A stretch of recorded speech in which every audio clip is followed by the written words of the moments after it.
जैसे ही वे पुराने महल के पास पहुंचे, अचानक हवा का झोंका बर्फीला हो गया। सड़ने की एक तीखी बदबू आर्यन की नाक से टकराई। आर्यन ने मजाक में कहा, लगता है यहां कोई चूहा मर गया है, कितनी गंदी महक है।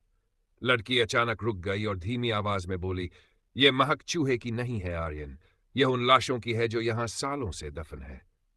आर्यन ठिठक गया। उसने जैसे ही उस लड़की का हाथ पकड़ना चाहा, उसका हाथ हवा में लहरा गया।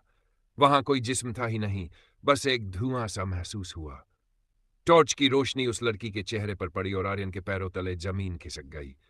वह खूबसूरत चेहरा अब पिघल चुका था, खाल लटक रही थी, आंखें पूरी तरह सफेद हो चुकी थी और उसके होंठों से खून टपक रहा था।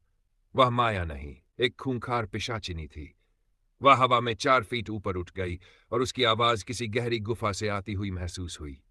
मूर्ख इंसान! तूने सोचा था कि इस मौत के सन्नाटे में तुझे मोहब्बत मिलेगी?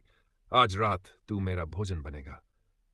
आर्यन अपनी जान बचाकर पीछे भागा, लेकिन डर के मारे उसका संतुलन बिगड़ गया और वह पास के एक सूखे कुएं में जा गिरा। कुआं गहरा था, वह दर्द से कराह रहा था। ऊपर पिशाचिनी कुएं के मुहाने पर आकर जोर जोर से अट्टहास करने लगी। उसकी हंसी पूरे जंगल में गूंज उठी। तभी आर्यन की जेब में पड़ा एक पुराना धातु का ताबीज, जो उसे रास्ते में पड़ा मिला था और जिसे उसने कचरा समझकर रख लिया था, अचानक तेज रोशनी से चमक उठा। उस रोशनी के लगते ही पिशाचिनी भयानक तरीके से चीखने लगी, जैसे उसका शरीर जल रहा हो। वह पीछे हट गई और घने कोहरे में गायब हो गई। आर्यन कुएं की तलहटी में पड़ा हाँफ रहा था। उसने टॉर्च जलाई तो उसकी रूह कांप गई। कुएं की दीवारों पर ईंटें नहीं, बल्कि हजारों इंसानी खोपड़ियां जड़ी हुई थी। वह बच तो गया था, लेकिन वह अकेला नहीं था। अंधेरे कोने से किसी के रेंगने की आवाज आ रही थी।